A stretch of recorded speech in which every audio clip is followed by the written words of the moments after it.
What is going on, everybody? Welcome back to the Sports Outlet Show here on September 24th. I'm Joe Wagner, your host, alongside my hosts as well, Brent Allegra and Braden Wilkins. Gentlemen, another Wednesday, third day of the week, third straight podcast in a row on Wednesdays for us. We're hitting all the triple threats here, three of us here. Gentlemen, how are we doing? Oh, I am doing splendid. After the news that came out yesterday, the Jackson Dart era is upon us, boys. I'm so jazzed to get a rookie quarterback in there. No longer have to deal with the Russell Wilson experiment. So I'm excited to see what the kid has. I'm not expecting much, being the Giants, but we'll see how it goes. I'm excited for you. Braden, how we doing, fella? Nice hat. Thank you. I'm doing great. It was a weird, wonderful week of football. I'm excited to talk about it. Hey, man, you say the term weird and you think about the NFL, but I guess you're going to have to hang around to know why this is called picks and blocked kicks, because we always start with college football around here. College football happens on Saturday before Sunday, so we're taking it just like you would call it here on a Saturday-Sunday shift. But Cade Weber, congratulations on getting the gift card. I see you there in the chat. Officially came through today. You're very welcome. We're going to have another giveaway in 2 podcasts. Did somebody say that? Dude, what's going on? We'll have to talk about it later. Don't worry. We're going to start here with college football week 3 recaps. I am pumped to go over all this with you boys today. We obviously, if you haven't joined us here at the Sports Outlet Show, we give a recap of college football week 4. We'll go into week 5 previews. There's been a ton of smack talk going around the league. A lot of huge ranked matchups this week. If you're going to a fall wedding, I guess you didn't RSVP, so that's probably what happened this weekend. That's what I have to guess, at least. Those shouldn't exist. Fall weddings shouldn't exist. Hey, man. Some people make mistakes. It's okay. Yeah. Yep. I mean, it's not okay, but we'll give them the benefit of the doubt. I mean, if you do it on like a Tuesday or a Wednesday, that's one thing. But unless it's mid-October, then it's Maction. Yeah, true. Then that's ridiculous. But you guys know what we're talking about here. College football week 4 recaps. I really didn't want to do it 3 times in a row, guys, but I feel like my hand was forced just about all the news that came out about this game between Boomer Sooners and the Auburn Tigers. Oklahoma getting a 24-17 W in Memorial Stadium, where Jackson Arnold, guys, he knew what the turf felt like on Saturday, just as previously called, but only winning this game by 7 was the Sooners. Let's jump into a little bit of it. Do a little stats for you, and then we'll talk about the controversy, right? Quarterback John Mateer went 24 for 46, 271 yards, and I believe either 9th or 10th straight game that he had a passing and rushing touchdown, backing up to his days at Washington State. Isaiah Centegna, the third, played fantastic as well. The junior transfer from Arkansas. He had 9 receptions, 127 yards, and a touchdown, and a controversial play possibly that we'll talk through as well. Jackson Arnold coming back, the OU transfer, an emotional night for him. Had several opportunities to lock it down. Didn't cough the ball up at all, but did get sacked 10 times on Saturday, going 21 for 32, 220 yards. And Jaden Jackson, his fellow teammate, reminded him what the turf felt like 2.5 times on Saturday. And guys, I talked about him a little in the SEC preview. Cam Coleman is going to be a game changer for whatever NFL team picks him up. He's an absolute beast. Had just 3 catches, but 88 yards and a touchdown, and he was just in the backfield all night long against the Oklahoma freshman corner. But we talk about this, right? When it comes to SEC play, when people lose, they like to whine. This came out, I got to remember if it's on Sunday or Monday, statement from SEC officiating. I won't read the full thing for you. You can go on Twitter and read it. But essentially talking about the quarterback to Oklahoma, number 5, that's talking about Isaiah. He was apparently subbing out, motioning towards the field, but ends up, doing that trick play that you see in high school with him talking to his coach. He actually lines up on the field, checks in with the ref, easy touchdown. Nobody sees him. 11 people on the field, no flags. But according to NCAA football rule 9-2, Article 2, it's labeled that is an unfair tactic, talking about they cannot do any hideout tactics with substitutions. And the officiating crew did not properly interpret the action as a hideout on Saturday. Here's my problem with the statement, right? Couple things. When it comes to Oklahoma and Auburn, it's been reported, especially recently, Oklahoma checked with refs before Saturday. Oklahoma's checked with refs in their pregame meeting that they always have that this play was allowed. And finally, on the actual play, Isaiah lines up, shows the ref he's there, and no flag is thrown. What else do you want them to do? Well, I'm just going to say that this is the team that added 7 new national championships in August 2025. So I feel like we can't put too much stock into it, honestly. I would agree. It's just a load of crap. Let's put it that way. Then Auburn fans take to Twitter and they continue to whine. Cam Coleman, probably one of the worst missed pass interferences we've seen in a very long time. That's correct. It wasn't called. Next play, there was one, and they scored on that drive. Are we going to complain about the fact that Auburn was up 17-16, had a chance a couple times to get the ball back? John Mateer scored a 9-yard rushing touchdown, and then they gave up a safety with Jackson Earl getting sacked 10 times. How about instead of whining, you learn how to play football? It's that simple. Learn how to block. Okay. Learn how to block, learn how to throw the ball to more than one guy. But I had to vent my frustrations because this seems like the Big 12 crap that Oklahoma went through all again. SEC officiating, that's a joke. Looking forward to your apology. There's more breaking news, though. I didn't mean to say breaking in a pun, but John Mateer broke his hand on Saturday. There's one more thing, Auburn fans. You lost to a quarterback who had a broken hand on his throwing hand in the first quarter.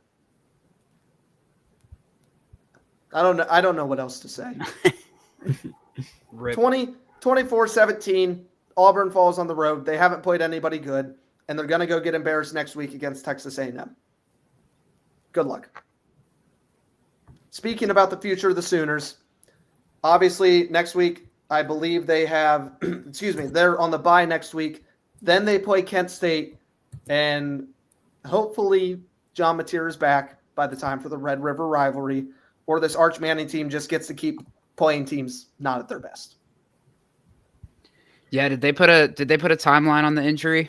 I mean, it sounds like it's pretty bad. It's supposed to take a month, but Mateer flew to LA I'm forgetting his name, for a specialized doctor that is re-evaluated the injury with a specific cast or something. I was reading about it. I'm not a medical professional, but that heals the bone, and the process takes half as long. Okay. So it's like an award-winning surgery. So should be intriguing. If he's not back by Texas, we'll see.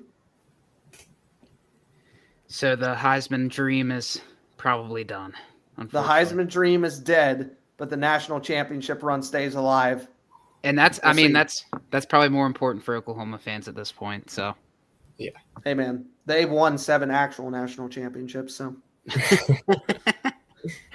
I'm gonna get posted on every Auburn hate board, and that's fine. Tell me about the Horned Frogs. They already hate me at TCU. Yeah, let's talk about SMU and TCU. The battle for the Iron Skillet. Going into this game, all the experts had it pegged as a shootout with the over-under at 63.5, but we didn't quite get there. Final score, TCU 35, SMU 24, and shout out to Braden, who called the under as one of his best bets. That one was a little bit of a sweat at the end, but in Braden we trust. We rode and we got there. Now, I'm still not sure if this game was more about good offense or bad defense. It felt like kind of a mix of both. For TCU, Josh Hoover had himself a day, 379 yards, 5 touchdowns, 1 interception. But honestly, the bigger story was wide receiver Eric McAllister. He was an absolute cheat code. He finished with 254 receiving yards, 3 touchdowns. Just absolutely ridiculous. And most of that came in the fourth quarter. With about 9 minutes left, he broke through 2 defenders for a 70-yard catch and run that put TCU ahead for good. A few minutes later, he added a 44-yard touchdown, and in between those, he even hauled in a 30-yard prayer on 3rd and 15 while Hoover was getting drilled. McAllister nearly had 2 more touchdowns too, so he could have had 5 on the day. One where he was ruled out at the 1-yard line by literally a toe, and it was just an insane performance overall. On the SMU side, Kevin Jennings wasn't awful. He threw for 290 and 3 touchdowns, but he also mixed in 2 interceptions, which proved to be costly, and you can't give extra chances away in a rivalry game like this. So with this one, SMU falls to 2-2 heading into their bye week before opening up ACC play against Syracuse on October 4th. TCU climbs to 3-0, pops into the AP rankings at number 24, and now they've got a Friday night showdown at Arizona State. Interestingly, ASU is actually favored by 2.5 in that one. But if Eric McAllister keeps putting up video game numbers like this, TCU is going to have a really, really good shot to win it. So I'm excited for that matchup with Arizona State. I think it'll be a good one. Brent, you didn't want to – I heard Syracuse. You didn't touch on Clemson this week. What's going on over there? We're gonna have to stay silent on Clemson. Obviously preseason, I voted them as my national champion. That is looking like a far cry of reality. Hey, I don't even think it's possible for them to make the playoffs at this point. So yeah, that's where we're at with Clemson. We're not welcome back at Fair Play or Clemson. It's not allowed anymore. Fair play. We cursed the stadium. We really did. We might have. That means we're going to UVA this year. All right, Braden. Yeah, Michigan able to get it done versus Nebraska. They jump up to 3-1. Nebraska falls to 3-1. Michigan, they were able to get it done mostly in the running game. They broke off 3 35-plus yard rushing touchdowns to go 1-0 in Big Ten play here. For Nebraska, the story was they were unable to capitalize on opportunities in the first quarter. Drives ended with a turnover on downs, a missed field goal, and an interception, allowing Michigan to get ahead early. After that, Raiola was able to turn it on. He overall had 308 passing yards, 3 touchdowns, and that interception in the first quarter. Most of that was going to his wide receiver, Ja'Cory Barney Jr., with 6 receptions, 120 yards, and 2 touchdowns. For Nebraska, they need to start hotter, and if they capitalize on some of those opportunities in the first quarter, they might win this game. They'll have time to talk about it because they're going into their bye this week. They're at home against Michigan State when they come back. For Michigan, Bryce Underwood cannot get much done in the passing game. He was 12 for 22 for 105 yards. He did have a 37-yard rushing touchdown in the first quarter. That was their first touchdown of the game, and he was largely shut down after that. Running back Justice Haynes had 17 carries for 149 yards and a 75-yard touchdown, and Jordan Marshall had their last touchdown on a 54-yarder in the fourth quarter. Defense sacked Raiola 7 times, so protecting him, that's great for Michigan. You love seeing the defense take down the quarterback like that. But you cannot rely on those big play touchdowns every single week. You need to sustain drives and develop in the passing game because you're not going to burst off 3 35-plus yard touchdowns every week. Again, they'll have time to talk about it. They're going into a bye. They're home against Wisconsin in week 6. This Michigan team keeps being sneaky. And they don't even have their head coach. Yeah. He's coming back, though. Mm-hmm. Just interesting development over there in Ann Arbor. You think they win the game this year, Braden? You think they win the big one? We'll see. Is that a Jägermeister cup? Hold the phone. Just water. It's just water. Let's go. Braden's over here drinking straight Jaeger on the podcast. It's just water. For real though, we need Connor Stallions back in the game. He's good for the game of football. Oh yeah. Let's bring him back. Petition. What a great scout. Hey man, he creates the NFL fantasy cheat sheets for us. That's what we need. Mm-hmm. That's what we need. Brent, similar record going into last week here with your bets, but flipping back to college football, what do you got for me? Yeah, I've got a few things. Few things I'm cooking up. Hasn't been great on the best bets for Mr. Brent. 2-4 currently. You might want to listen to more of Braden's advice. I think you're 5-1. I think Braden, is that right? I think so. Guys, I'm 0-0. That's so undefeated. Only one on the pod. Joe's undefeated. Yeah, let's go. But not in Survivor. Ooh. We'll get into that later. Cook. But no, for college football this week, my first one I'm going to go with is under 55.5 in the LSU at Ole Miss game. I'll get into that matchup a little bit more later in my reasoning behind it, because that is the matchup I'm going to be highlighting for college football week 5. So I'll give you a little bit of an explanation there, but I do think this is going to hit the under. Lane Kiffin would disagree with you there. It's true. He straight up said take the over. Well, I'm taking the under big time. It's all smoke. I have a question. About this, and I'm sure we'll get into it, right? There's no way it's legal for a coach to say that on Twitter, right? Yeah, there's just no shot. I don't know. There should be. Say the over does hit, DraftKings will be suing a man. If the under hits, he will be on their next commercial. That's what makes me want to hit the under on this. Like, it's just like it's too obvious. There you go. Carry on. But anyways, my next one, Syracuse plus 5.5 at home versus Duke. I don't really understand this line. Yes, Duke is a better team on paper, but Syracuse is coming off a game where they just pummeled Clemson, who, as we've mentioned, we actually mentioned it a little bit on this episode, they have a top 3 roster in the ACC. They're just not putting it together for whatever reason. So Syracuse came to play last week. They're at home. I think Fran Brown is a phenomenal head coach.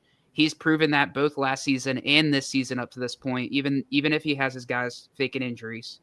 I don't know if you guys saw that over the weekend. But give me Syracuse plus 5.5 with the potential of stealing this one as well. I think they could win it. My next one, and this one I'm probably most confident in out of all my bets, is Texas A&M minus 6.5 at home versus Auburn. We already talked about Auburn a little bit at the top, but they're coming off a performance where their offensive line allowed 10 sacks in Jackson Arnold's return to Oklahoma. If you haven't seen that clip on our Instagram channel, it's a good one. I'd check it out, sports_outlet_show. It's a good little reel there. I enjoyed it specifically. But more importantly, the past 2 episodes, we've been talking about how much we love Marcel Reed, Mario Craver, and KC Concepcion. All 3 have been absolutely balling out. I think the Aggies can win by more than a touchdown as they open up their SEC play. So if you want to parlay all those together, it's plus 585. $10 pays $68.52. So that's my betting advice for you boys. Which means 150 pays rent. Yes. Okay. I'm 0-0. I can't. Hey, Braden needs some rent money. throw it this way. You know. Sure. No Venmo transactions. No Venmos. College football week 5 games to watch. If you are not watching college football this week, I'm not sure what's going on in your household, but this is important. This week is like what we had last season on, I think it was October 12th. We're getting hit and punched all around with every single game that you could possibly want to watch. Unfortunately, 2 of them that I really want to are at the same time. That's why we have 2 TVs in the house. It's that simple. Go buy another TV. I don't know what else to tell you. Buy a TV, buy a projector, buy a laptop, get your phone up there. We need screens all over the household for college football. Week 5, my game to watch, guys. It was hard to pick one, but it's finally time for Penn State to have whiteout against the Ducks. They finally got it right. It's not against Minnesota. It's not against Wisconsin. It's against a ranked team coming into Happy Valley. The Oregon Ducks undefeated 4-0 against the number 3 Penn State Nittany Lions 3-0. And guys, here's the question. Penn State's minus 3.5. The over-under set at 51.5. Can James Franklin win a ball game? That's what it comes down to. That's the only thing that matters in this one. Can he win a ball game? A game of this magnitude. It's whiteout. It's at night. It's 7:30 kickoff. Apparently, there's no better place to be in college football. We'll see if that's true here in a minute. In 2024, bad taste in the mouth of Drew Aller. They lost 45-37 in the Big Ten championship in Lucas Oil Stadium in Indiana. The Oregon Ducks, they beat Montana State by 46, Oklahoma State ripped Mike Gundy by 66, Northwestern by 20, and Oregon State by 34. Not that great, but they are blowing out the teams they're playing. They're doing what they're supposed to do. Sophomore Dante Moore has looked better than, honestly, I would have predicted this early into the season. 71 completions on 95 attempts, almost eclipsing 1,000 passing yards, and his 11-1 TD INT ratio is fantastic. I'm going to botch this last name, but Bryce Boetcher, the senior linebacker, 27 tackles, a pass deflection, and an INT to his name. He needs to be in the backfield and getting Drew Aller. Go over to the Nittany Lions. Nevada won by 35. They beat Nevada by 35. They beat FIU by 34. They beat Villanova by 46. They're 3-0. They've got fresh legs. They're ready to rock and roll. But senior quarterback Drew Aller has been underwhelming. But this is a time for him to right the ship. 57 for 88, 626 passing yards, 4 touchdowns and a pick. Aller is nowhere near the Heisman conversation. It's where he started and it's where he should be. Aller could have been, in our opinion, if you listen back, the first overall draft pick last year. Was staying in college for the money a problem? Let's see. Running back Katron Allen, the senior, has been fantastic for the Nittany Lions. 34 carries, 273 yards, and 3 touchdowns to his name. And the junior linebacker Amari Campbell has been fantastic with 16 solo tackles and a sack. This is one of the hardest places to play. And this is where I think, you joke about it all the time, stadium pulse comes into effect. Sophomore Dante Moore is coming in his first major league start against a caliber like this, and it's Happy Valley at night, debatably one of the hardest places to play. I think he's going to have trouble hearing Dan Lanning. I think he might get a little jittery, and this is somewhere Drew Aller has been before. This is somewhere he has played before. He's been in big moments. He's been in big games. He understands the anxiety that's coming with it. Because of that, hoping to go to 3-0. I have Penn State winning this one 28-21. I think this one could possibly be a shootout if Oregon gets their legs under them, but I think it's going to be close within a touchdown. The spread is terrifying. Yeah, I like it. I'm interested in seeing Drew Aller step it up against some actual good opponents. I mean, we've talked about him a lot on here. Penn State was one of my favorites to possibly win the college football playoff. So I'm really interested to see what they do against a good Oregon team. Brent, you hinted on it a little bit. We've got an SEC showdown number 1. Yeah, let's head to the SEC. LSU at Ole Miss. Both teams are undefeated at 4-0. Ole Miss is actually favored by 1.5 with the over/under sitting at 55.5. LSU already has 1 SEC win over Florida, while Ole Miss has 2, beating Kentucky and Arkansas. But the big storyline is at quarterback for Ole Miss. Austin Simmons is the starter when healthy, but he's still dealing with a lower body injury. If he can't go, which my guess is he probably won't, it'll be Trinidad Chambliss again. And honestly, Chambliss, he's been really good in his 2 starts. 660 passing yards, 174 rushing, and 5 total touchdowns while leading wins over Arkansas and Tulane. And I even saw some discourse out there that he could potentially win the Heisman if he just takes this job and runs away with it. Now John Mateer's out of the picture. I don't know if that's actually going to happen. That kind of seems like a dream and a half. It's open now. There's no front horse. It's wide open, but I don't think I'd put my money on Trinidad Chambliss. On the LSU side, Garrett Nussmeier. This is a guy that could heat it up and potentially win the Heisman. He's been a little hot and cold to start the season. Last week, he looked sharp, over 80% completions, 273 yards, 3 touchdowns. If that version of Nussmeier shows up, LSU's offense can absolutely hang. The matchup I'm watching, Ole Miss's explosive offense against LSU's lockdown defense. Yep. The Rebels have put up 63, 30, 41, and 45 in their 4 games.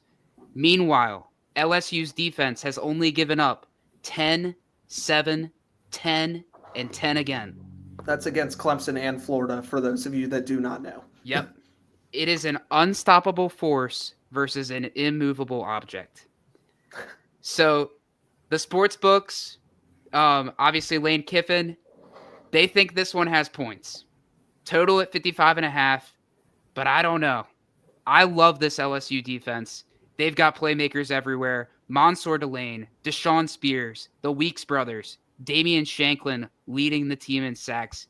It is a loaded unit, and that is why I'm going the under on this game. My pick, LSU goes into Oxford and gets it done. Give me the Tigers 24, Rebels 17. Just another electrifying game to watch. Absolutely. I'll be tuned in for that one for sure. Be tuned in all weekend. Heck yeah, man. There's not there. If you blink, you may miss something this weekend, like legitimately. And speaking of blinking, talking about one of the best games of the weekend times 3, and there are plenty we didn't even talk about today. Braden, take us away with one of the best in football. Yeah, we're staying in the SEC here. Number 17, Alabama, going against number 6, Georgia. Alabama has that one loss against Florida State early on. Georgia, undefeated. Last year, this game was absolute cinema. The big plays, everything was huge in that game last year. Both teams were inactive last week. Alabama is looking to open SEC play with a bang to bring life back to the season. Georgia's looking for another huge conference win after taking down Tennessee. It's been one of the most premier matchups of the past decade, but Alabama's kind of owned them. They've won 9 of the last 10, including a thriller last year. But that one for Georgia was in the national championship in 2022. Alabama, last week or 2 weeks ago against Wisconsin, Ryan Williams had his best game since that Georgia game last year. 5 catches for 165 yards and 2 touchdowns. He's hoping to stay consistent. That's something he struggled with. He ghosted a little bit at times last year, so he's hoping to have another big one here.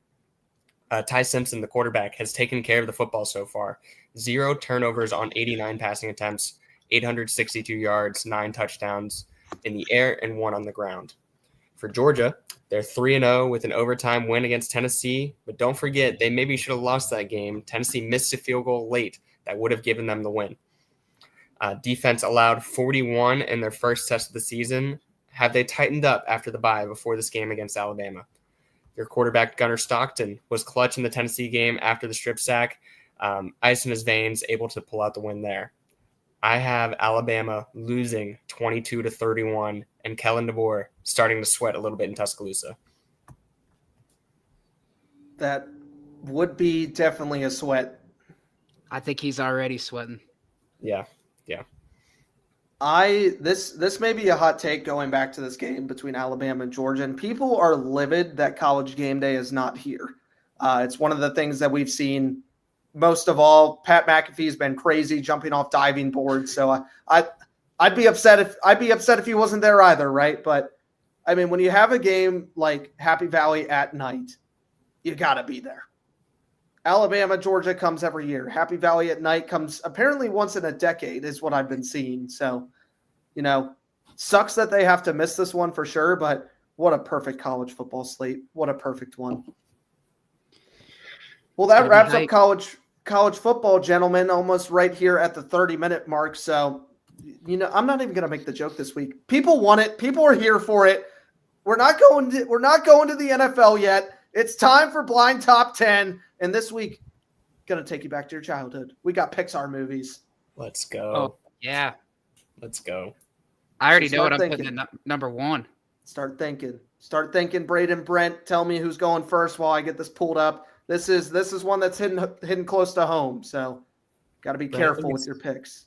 I think it's your turn. Am I right? Potentially. I don't remember, to be honest. I could take it, though. Sounds good.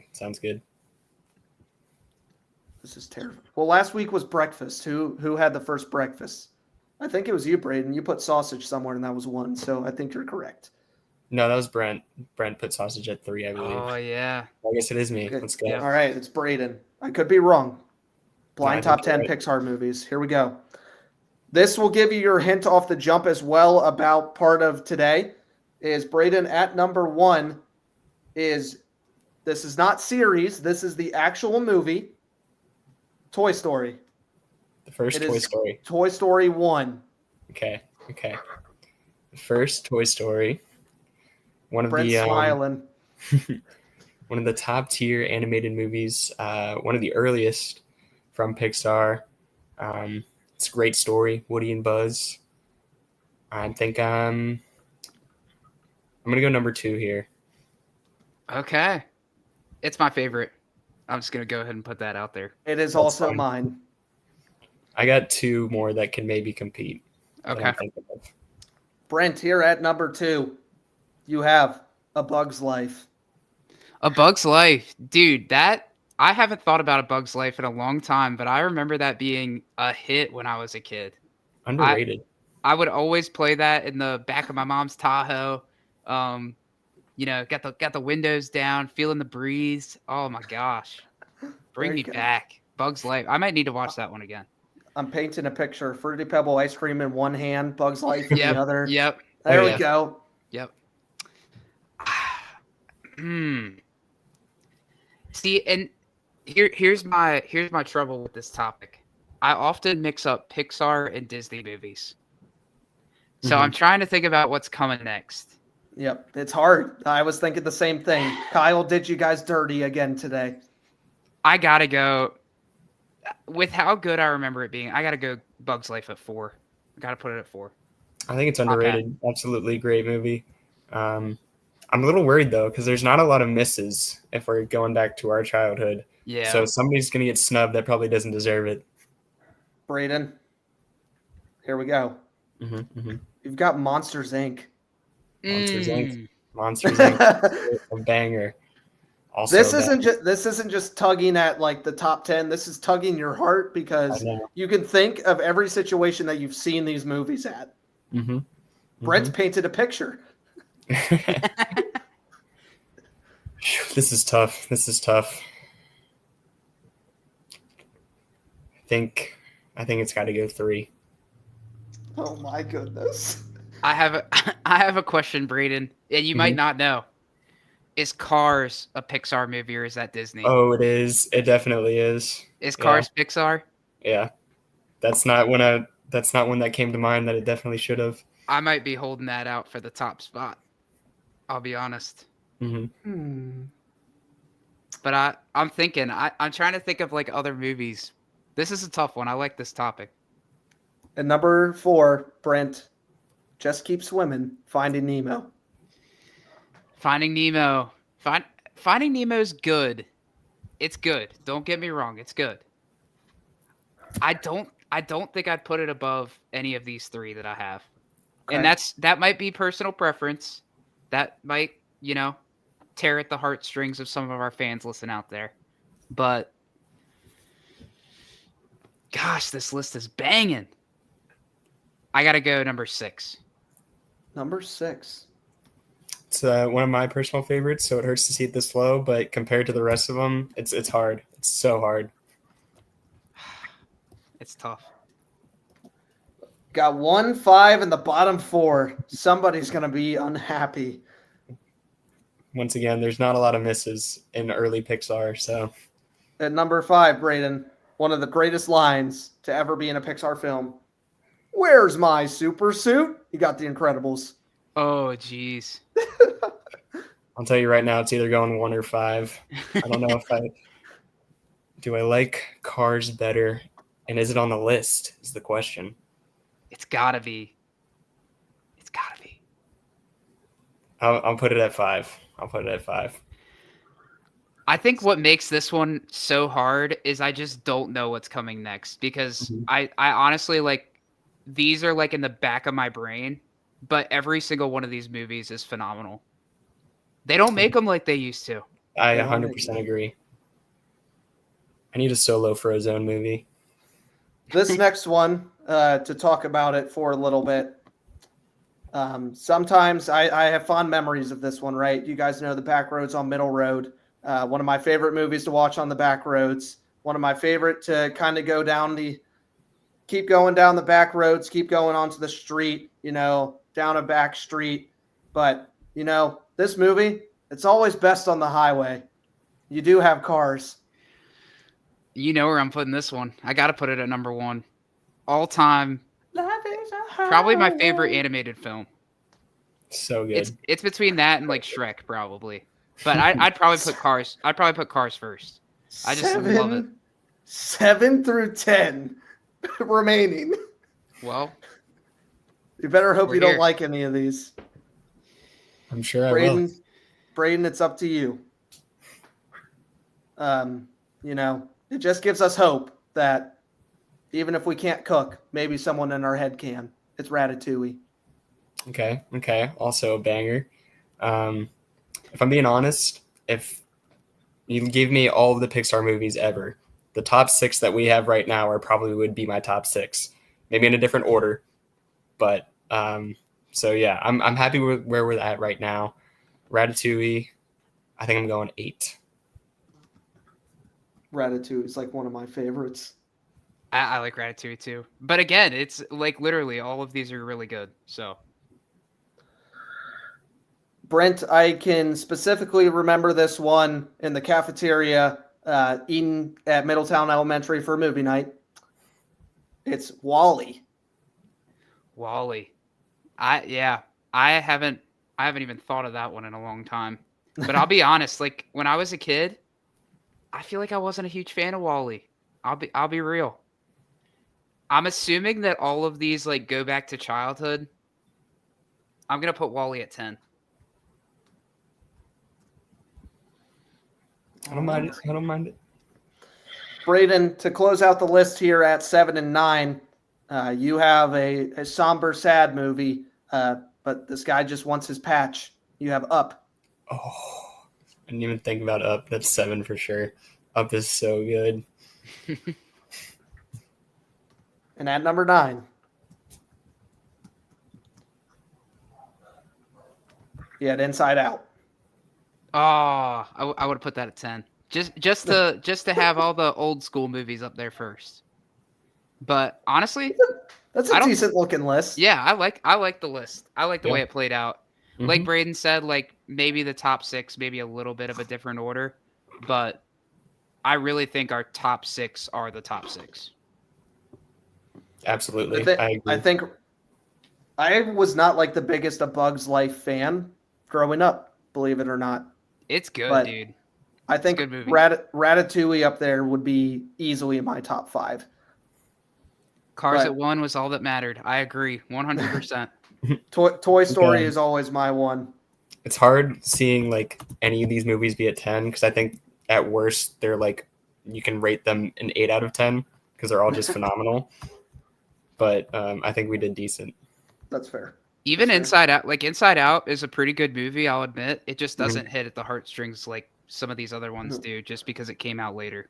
Yeah. I'm wondering of ones we didn't think of that like it would instantly pop into the brain and it'd be like, oh my goodness, how is that not on there? I thought you were gonna go like sequels too. Like I was thinking like Toy Story 2 was gonna be on there. Toy Story 3's up there for sure. Yeah. Dude, I always get tripped up. I always think Shrek is Pixar, but it's DreamWorks. And I thought Shrek was 100% coming when I first read the list. And I was like, oh, okay, never mind.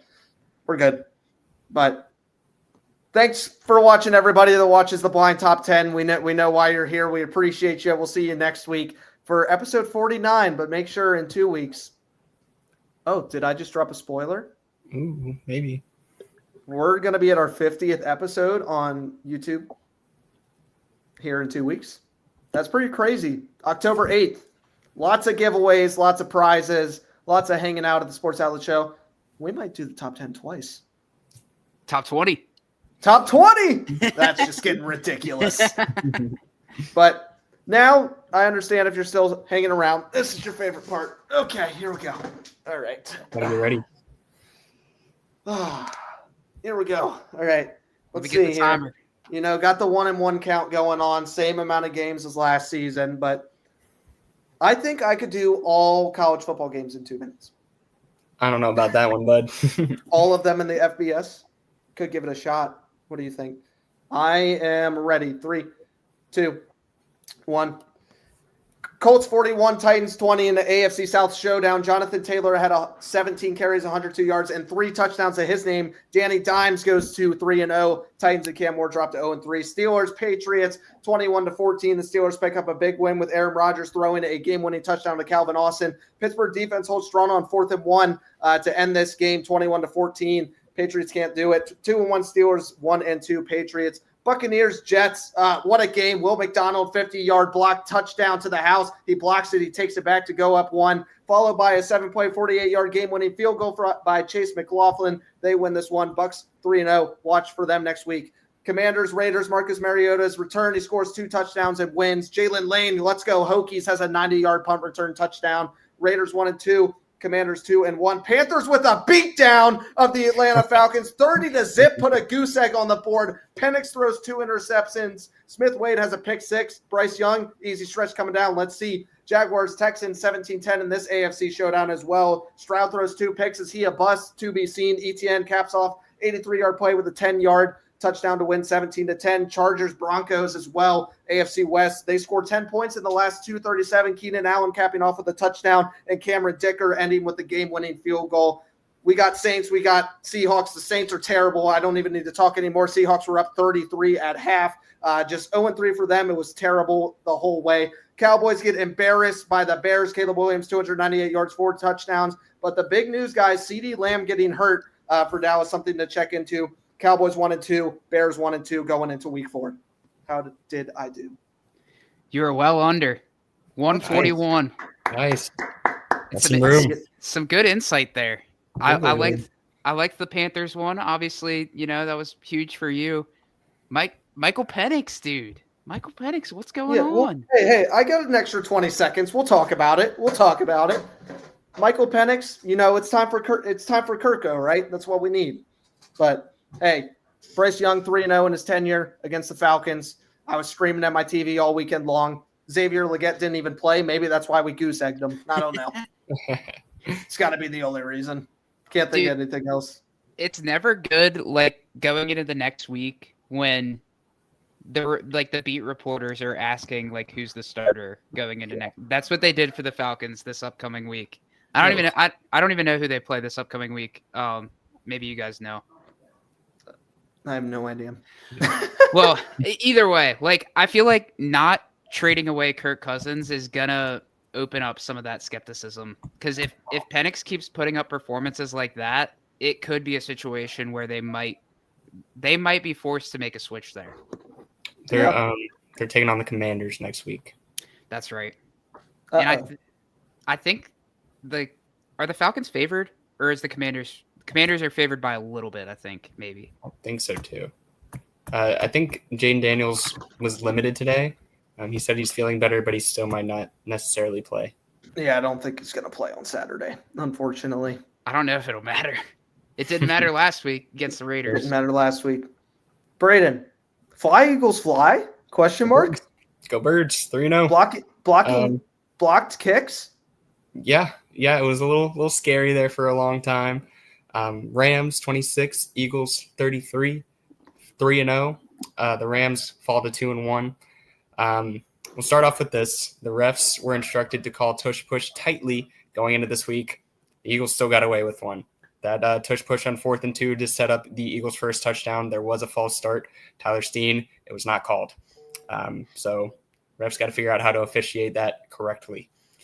But after that, the Rams went and built a 19-point lead that the Eagles erased. They blocked 2 field goals to survive, putting up their most complete half of the football this season in the second half. For the Rams, the running game feasted for most of the game. Kyron Williams and Blake Corum combined for 147 yards. Puka Nacua also feasted, 11 catches for 112 yards. Jared Verse and Byron Young each with 1 sack. Jared Verse's was a strip sack on the first drive ever halftime to set up the Rams' final points. The Rams are taking on the 3-0 Colts in week 4. More on that one later. For the Eagles, offensive play calling came alive in the second half for the first time this season. Saquon was shut down, so Jalen finally got to throw the ball. And look what happens when you allow that. Hurts, 200 yards and 3 touchdowns in the second half. A.J. Brown, one of the best wide receivers in the game, in case you forgot. 6 catches, 109 yards, and a touchdown, all in the second half. Get him the ball. You can't guard him, and you can't tackle him, so let's do that more often. I agree. On the defense, Quinyon Mitchell shadowed Devontae Adams for most of the game. He only allowed 2 catches for 12 yards. That Devontae Adams touchdown, Blankenship was guarding him, so Quinyon Mitchell showed out. Zach Bond, interception on the first drive. And Jordan Davis, special teams player of the week, absolute beast, 5 tackles, 1 tackle for loss, 1 sack, and a blocked game-winning field goal that he returned for a touchdown. Guys, Jordan Davis is 6'6", 330 pounds, and the dude was running 18.5 miles per hour. Imagine that chasing you. He's from Georgia. Yeah. Perhaps could have been defensive player of the week if a certain former Eagle didn't have one of the best performances of all time. We'll talk about that later as well. The Eagles, week 3 at the Buccaneers. More on that later as well. I feel like you're a news reporter on that one. You're like, this thing happens more later tonight. We got a lot to talk about. I have something to say about the Eagles. Obviously, Braden and I watched it this weekend, but a text chain between Braden and I this morning, he says, "How dare you steal Trey Tucker from me?" I said, "My team bad," sad face. He said, "It's brutal out here." I said, "Let's trade then. I want an A.J. Brown touchdown every game for the rest of the year, and you can have him." He says, "Sweet, I'll get him and Jalen on a call real quick." I said, "Thank you." They said they're going to try. So Trey Tucker being one of the top names in fantasy is unbelievable, dude. It's brutal. As I said, it's brutal out here. It's brutal in the streets. I saw you pick up Jackson Dart today, Joe. He hasn't even played a game and start the Chargers. I need somebody to start this week. Are you starting him? If Jaden Daniels does not play, I'm starting Jackson Dart. Dude, I have nothing left to lose. I'm rooting for your team. I'm rooting for your team all the way. Let's go. I've got nothing to lose out here, man. It's what needs to happen. Either he's going to score 2 rushing touchdowns with 3 over the air, or he's going to throw 3 picks. Yep. I started Russ last week. It feels rude to not give the kid a chance. Got to play for the upside, man. I like it. Got to play for the upside, or you can play for the upset. Ooh. Yeah. Packers at Browns. Wow, this one wrecked some people. Green Bay was favored by 7.5. Total set at 41.5, and the final score was Browns 13, Packers 10. Yep, the unstoppable Packers lost to Cleveland. This game single-handedly nuked a ton of survivor pools. I think in the survivor pool that we play in, me, Joe, Braden, I think most people picked the Packers in our survivor pool. So a lot of people got wiped out, including our fallen soldier, Joe.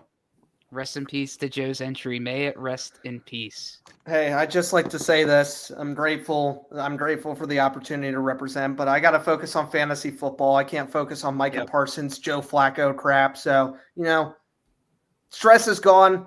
Let's focus on being 1-0 this week. You took one for the team. You knew that the Browns were going to sneak this one out, so you just wanted to go ahead and get yourself out of the pool. I threw a smoke screen. It's what had to happen. Yep. But let's talk about the game a little bit more. The hero of the day, Andre Schmidt. Before this weekend, even some Browns fans probably couldn't pick him out of a lineup. Now he's basically the mayor of Cleveland after drilling a 55-yard bomb to win it at the buzzer. That's how you go from practice squad guy to free beers for life kind of guy in one singular kick. How did we even get here? Cleveland's defense gave Jordan Love nightmares. 4 sacks, constant pressure. They picked him off with just over 3 minutes left, snapping a streak of 10 games without a pick for Jordan Love. The Browns secondary basically said, "Congrats on your streak. Now go ahead and hold this L." And then the special teams came up huge. Shelby Harris blocked a potential game-winning field goal from Brandon McManus. Huge play. As we mentioned at the top, tons of blocked kicks this week. Cleveland only needed to move the ball 16 yards after that, and Schmidt handled the rest. Talk about complimentary football.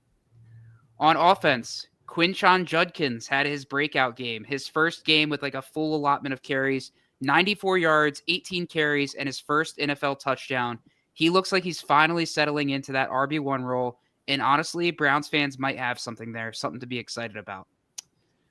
What was even more impressive about this Browns victory is that they scored all 13 of their points in the final 3 minutes and 38 seconds of the game. The last time a team won a game when scoring 0 points and trailing by at least 10 with 4 minutes remaining was when the Broncos beat the Bears on December 11th, 2011. So it's been like 15 years since the last time that happened.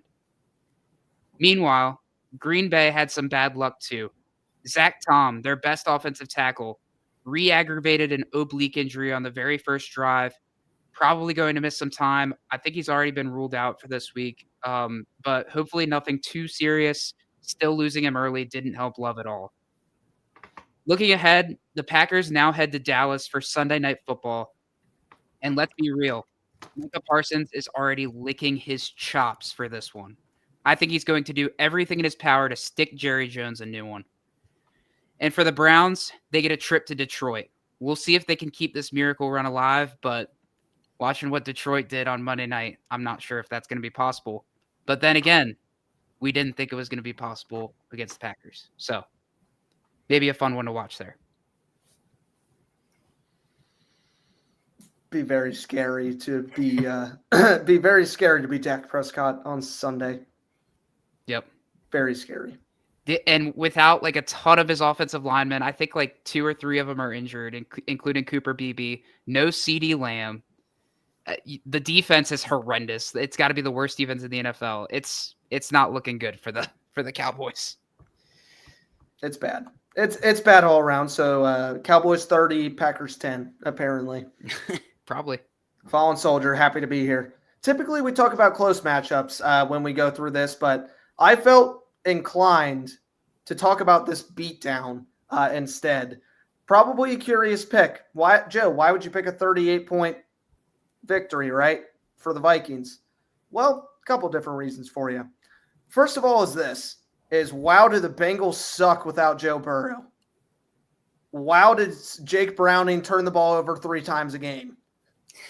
Wow, is this defense the worst in football? Zach, how does Zach Taylor have a job? Joe Burrow, there's your answer. Let's get a little more into this. We'll talk about the Bengals. Jake Browning went 19 for 27, 140 yards, a touchdown, and 2 picks. Yuck. The team had 5 total turnovers. They had 2 interceptions and 3 fumbles lost. Listen to that, 3 fumbles lost. They had 5 total fumbles, though. Samaje Perine fumbled, Noah Fant fumbled, Jamar Chase fumbled, Chase Brown fumbled, and Noah Grandy fumbled. They all fumbled. All 5 of them. So essentially 7 times we put the ball on the turf or in the defensive hands. LOL. Positive spot, Drew Sample scored a touchdown. Yay. Drew Sample. That's it. That's the only highlight. Joe Burrow's not coming back. Jake Browning's not taking this team anywhere. A team that is 2-1, mind you. Not taking them anywhere. Go trade for somebody and do it now. Russ and Jameis are both available. They're both right there for the taking. I promise you, New York will listen. Let's turn it over to the Vikings. MVP Carson Wentz, right? The guy. Goat. 14 for 20, 173 yards and 2 touchdowns. 16 carries, 116 yards and 2 touchdowns for Jordan Mason. Oh, but the guy on the graphic. Isaiah Rodgers. 2 forced fumbles, a fumble recovery, a pick, 2 touchdowns, 2 pass deflections, 3 solo tackles, an 87-yard interception to the house, a 66-yard fumble recovery that he forced to the house. I don't think I've seen a better defensive game ever from anybody in my life as a football fan. That's ridiculous. Yeah, one of the best overall football performances of all time. How did we let this guy go? What are we doing? Let's throw Defensive Player of the Week out the window. This guy's on the Sports Outlet Show graphic. Let's talk about it. Huge honor. That's major. Mm-hmm. Need to give him a call and get him on here. I mean, it's an honor to be put on the Sports Outlet Show graphic. Although I will say this, I did a little backtracking. We had Joe Burrow and John Mateer on our graphics. We might be the new Madden curse. No. Hey, if Jackson Dart balls out, no Jackson Dart next week. Hey, Alex, we got a problem. But I'm not done. This is the same Vikings offense that made one change, who was not at quarterback, a team that last week scored 6 points against the Falcons that just got 30 zipped by the Panthers. Do I need to give a context clue? I don't think so.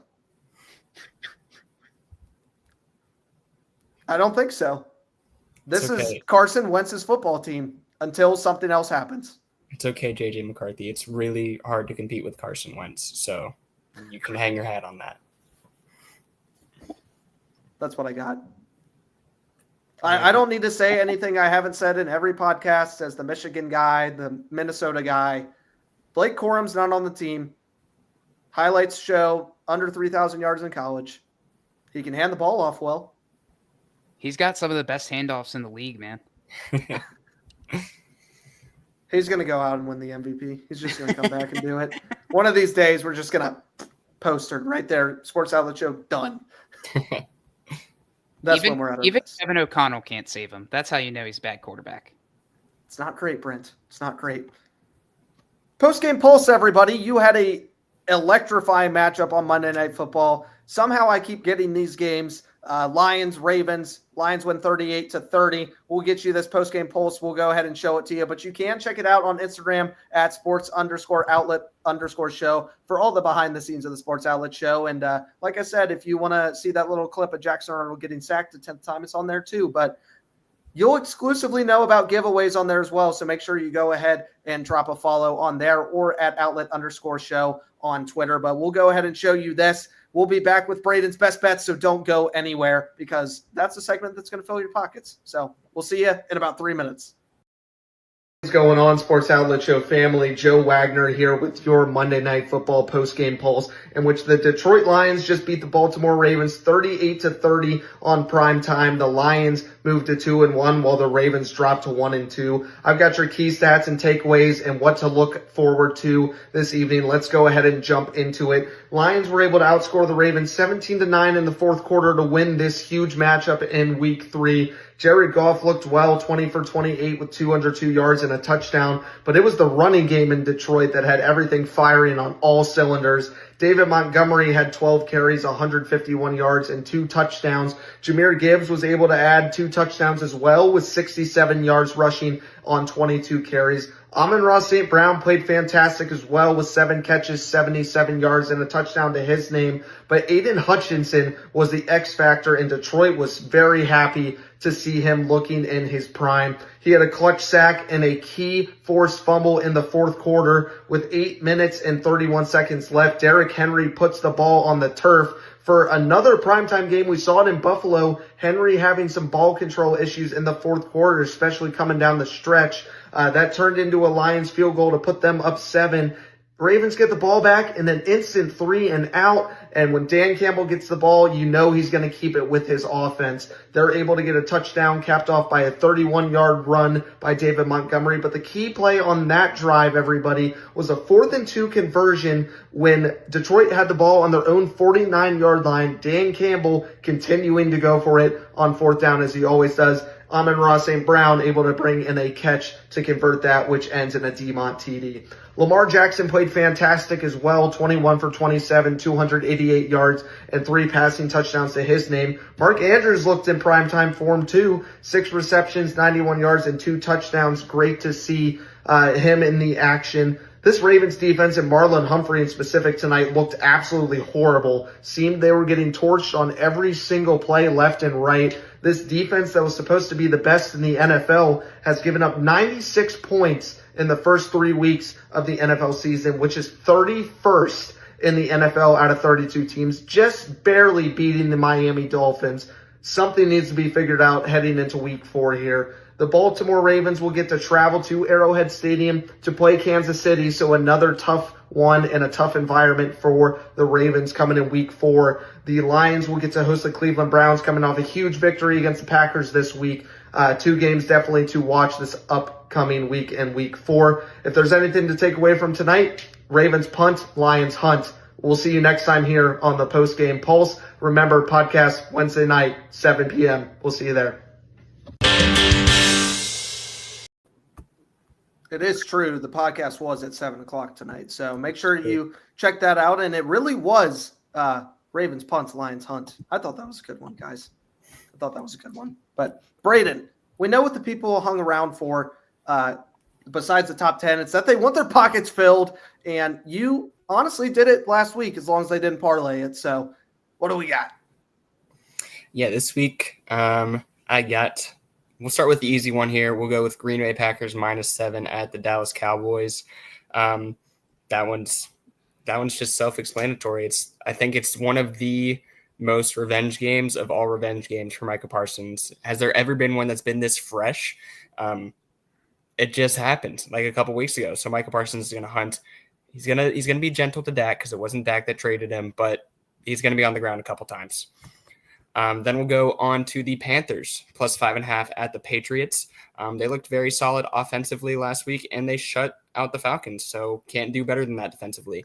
I think they have a chance against the Patriots, who have struggled to get started at times. I just think the Panthers looking to build on some momentum. And then the Jaguars, +150 at the 49ers. You know, the 49ers just can't stay healthy. We talked about it last week. Brock Purdy may play this week, but Nick Bosa's out for the season. Juwan Jennings and Ricky Pearsall were both limited in practice today. There's got to be something going on there with San Francisco. There's just been too many injuries the past 2 years. It's just unreal how unfortunate they have been with those injuries. But the Jaguars' offense has looked solid. I have them taking on San Francisco here and getting the win. And that will lay at +831. So there you go. That's $1 for $8. It's bold. It's bold. Can't even afford McDonald's with $8 anymore. What are we doing? What are we doing? That takes us to our NFL Week 4 games to watch. Referencing the post-game pulse a little bit, Brent, but you got a big one here between 2 1-2 teams. Tell me about it. Yeah, it's crazy to think that one of these teams is going to be 1-3, but that's where we are. Unless, they tie. Could be 1-2-1, but I doubt it. Ravens at Chiefs. If you told me before the season that both these teams would come into Week 4 at 1-2, I'd have laughed you out of the room. But here we are. Baltimore goes into Arrowhead, actually favored by 3, with the over-under at 48.5. Let's start with the Ravens. Offensively, they've been rolling. 40 in Week 1, 41 in Week 2 against the Browns defense that just suffocated the Packers, and 30 in Week 3. Scoring is not the issue. The issue is King Henry putting the ball on the ground at the worst possible times. Week 1, they had Buffalo dead to rights until Derrick Henry fumbled and let the Bills back in. Monday night against Detroit, we just heard it on the post-game pulse video. Down 4 with 8 minutes left, driving for the win. Boom. Balls on the turf again. Brutal. You can't be doing that if you're Derrick Henry. Nope. High and tight, boy. High and tight. Defensively, the Ravens haven't looked as sharp as we expected, especially after all the offseason moves they've made. But to be fair, they've dealt with injuries. Matabike, he's actually already ruled out for the Chiefs matchup. I saw that update earlier today. Jair Alexander, Kyle Van Noy, and they faced 2 top 5 offenses in the Bills and the Lions. I still think they'll steady the ship. Baltimore always seems to do that. Now the Chiefs. The defense is fine. Spags always has those guys dialed up, but offensively, woof. They're missing Xavier Worthy and Rashee Rice. And Travis Kelce, let's be real, he looks cooked. He looks absolutely terrible. Mr. Swift might want to stick to podcasting. As long as he doesn't compete with the Sports Outlet show, then we have an issue. Nobody competes with us. We're good. But honestly, it doesn't even end there. Even Mahomes looks off, barely completing just over 50% of his passes this season so far. And the run game is non-existent. Pacheco and Hunt, that's just 2 guys that look stuck in the mud. 0 speed, 0 juice. And honestly, I don't see it improving too much. Even when Rashee Rice and Xavier Worthy come back, I think there's a think there's a problem on this offense. I don't know if it's the offensive line.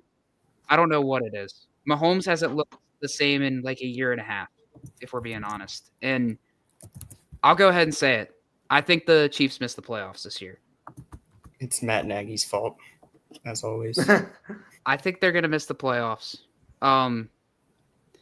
The AFC, it doesn't look as loaded on paper when you're looking at the statistics right now. You have the Chargers, Colts, Bills, Ravens, probably locked in, which is weird to say the Colts are locked in, but they're locked in. I also think the Broncos and Steelers make it. I think the Jaguars or Patriots might squeeze into that last spot. I like both teams. I think they're both playing well. I think they're both playing better than the Chiefs right now. But back to this matchup, give me the Ravens all day long.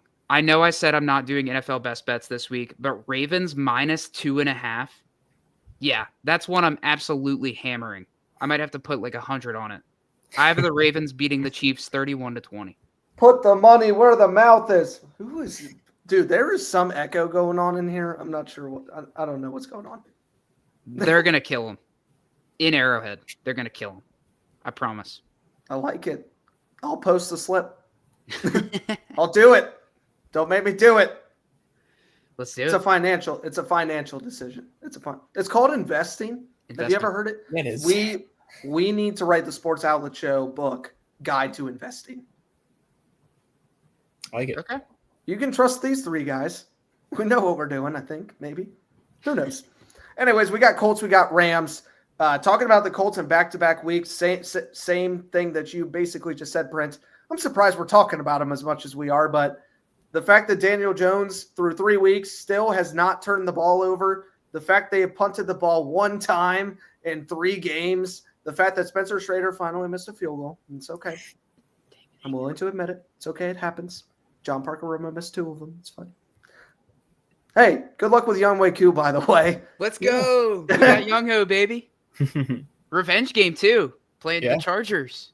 Are you seriously? Yeah. He was on the Chargers for a little bit. Yeah.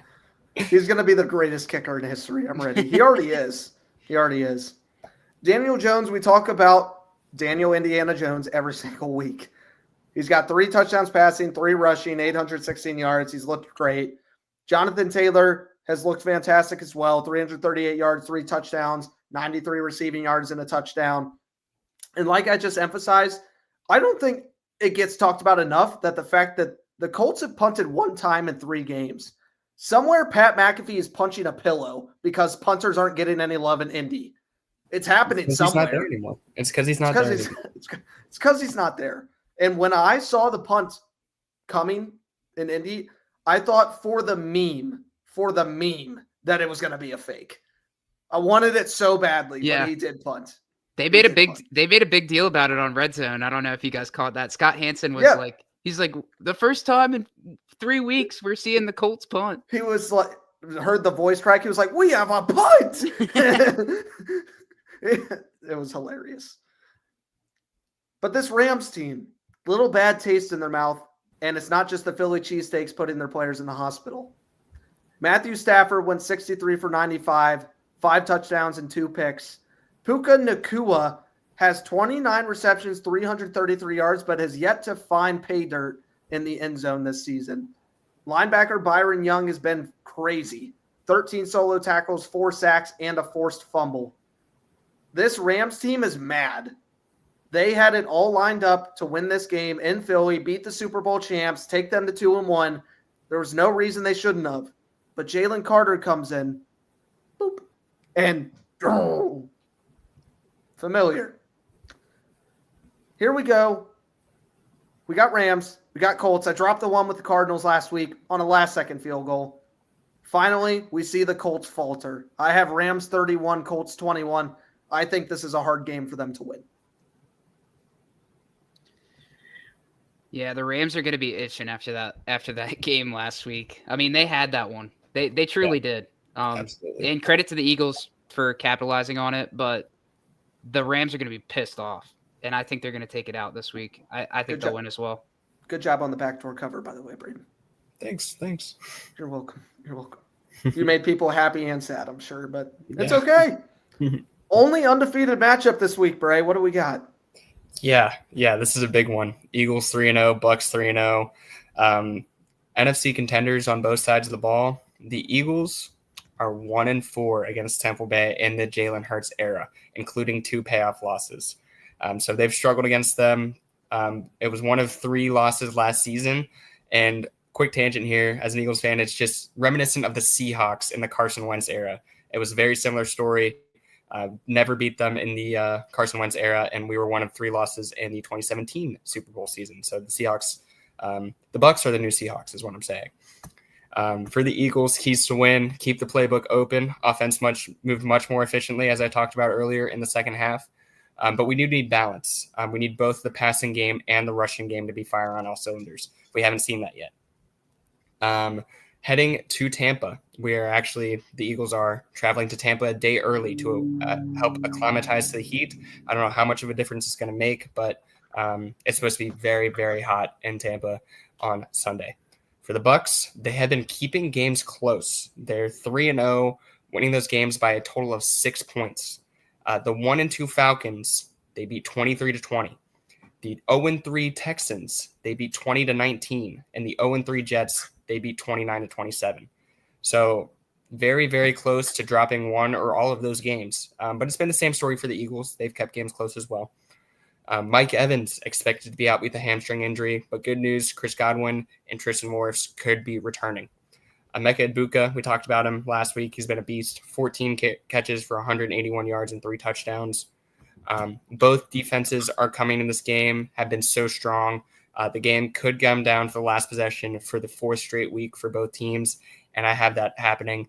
Got to go with the Birds, 24-21, finally getting that monkey off our back. Couple things to add is Braden hinted on 6 points for the 3 games. All 3 of those, Baker Mayfield has been down and had the ball in his hands with seconds, barely minutes, seconds on the clock. So Baker Mayfield is clutch. Ice in his veins. Second of all, there are 2 guys ready to stop the tush push. Desmond Watson and Vita Vea are coming for Jalen Hurts. That's a lot of mass. That is a lot of mass. They better make Desmond Watson active. I want to see this man play football so bad. That is a combined almost, I'll round up, 800 pounds that would be trying to get blocked by Landon Dickerson and whoever else is playing center, guard, whatever. Jordan Mailata, you know the O-line better than I do, but it may be the key. Seriously. Vita Vea can do it on his own. Yeah.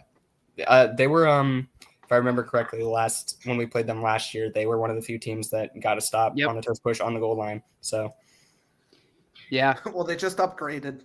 Yep. And if the refs aren't going to officiate it properly, then you gotta pull all the strings. Yeah. Braden's like. I do want to add 2 more things. Braden might have mentioned it. I saw Chris Godwin practiced in full today. Yep. So he's looking like he's nearing a return, and Tristan Wirfs limited participant as well. So the Bucks are getting healthy. I mean, obviously you got Mike Evans with the hamstring injury that popped up, but they're getting healthier for sure. You can't be mad about those 2 guys coming back if they do play. Yeah, absolutely. I'm intrigued to see if Saquon Barkley is going to show up this week. Didn't do it last week. Nope. He got stuffed last week. That guy sucks. Daniel Jones, Saquon Barkley, people leave the Giants, they become all pros. Yep. Daniel Jones is going to make the Pro Bowl. hey, it's all right. We got Jackson Dart and Cam Scattaboo. That's what we call exciting whites. There you go. Oh, true. There you go. Stealing the nickname. Yep. Brent, let's get your survivor pick and we'll all get out of here after these 3. Yeah, my survivor pick, it's easy this week. Preseason, it might not have been an easy pick, but looking at what Dallas has to deal with as far as the injury bug goes, CeeDee Lamb, Tyler Booker, Trayvon Diggs, they're all probably going to be out this week. And the Packers, they're probably pissed off about losing to the Browns last week. Give me the Packers huge in this one. It's one of Braden's best bets the -7. I agree. I think the Packers are going to roll the Cowboys in Micah Parsons' return to AT&T Stadium. His line on DraftKings is going to be stupid for sacks. It's going to be like -110 for 2. He'll get it too. Probably. Especially with all those offensive line injuries, he's going to get it. Well, not that anybody cares about my pick, but I still wanted to play. So I got the Bills over the Saints. That's it. I won't give you analysis. Agreed. Brady. Yeah. For the first time this season, we got a repeat. I also got the Bills over the Saints. You also know I also have the Packers over the Cowboys, according to my best bets. There's a lot of tough games this week. I also liked the Chargers over the Giants, but the Jackson Dart effect is a little scary.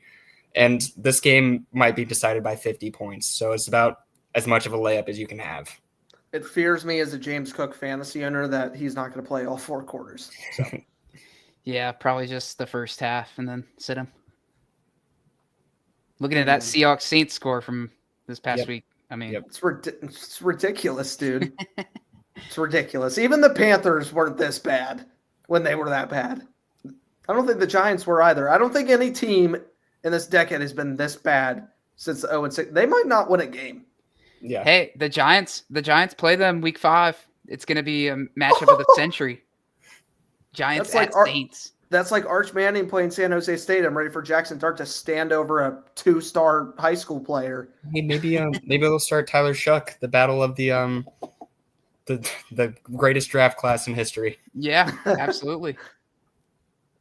Hey, man, maybe Kellen Moore will go suit up. He knows a thing or two. He knows a thing or two. He does. Boise State. There you go. Guys, thanks for hanging out with us here again tonight. We're back here Wednesday, October 1st at 7 o'clock. Brent will not be with us, so we have a surprise guest, so I guess you have to show up. Who knows? He could be in a Giants jersey. He won't be. He won't be. I promise you he won't be. He'll sit up there. It'll say Brent Allegra underneath, and we'll see what we can do. You just got to change one letter. That's your only hint. It's a big hint. Change one letter. It's a big hint. If they've watched before, they would know. Thanks for hanging out with us here on Wednesday night on the Sports Outlet Show. Next week, we'll be back on 10-1, but keep 10-8 open on your calendars. It will be the 50th episode of the Sports Outlet Show. We'll be doing giveaways. We'll have guest stars appearing left and right. And who knows? Maybe Braden will even high-five the air. Could be cool. A preview. Not yet, but we're getting there. We're getting there. We'll see you next time here on the Sports Outlet Show. Make sure you tune in to Braden's postgame pulse on Thursday Night Football on Instagram. But enjoy the college football slate that is coming. You've been waiting. It's over. It's here. Enjoy college football on Saturday into your Sunday. We'll see you next Wednesday.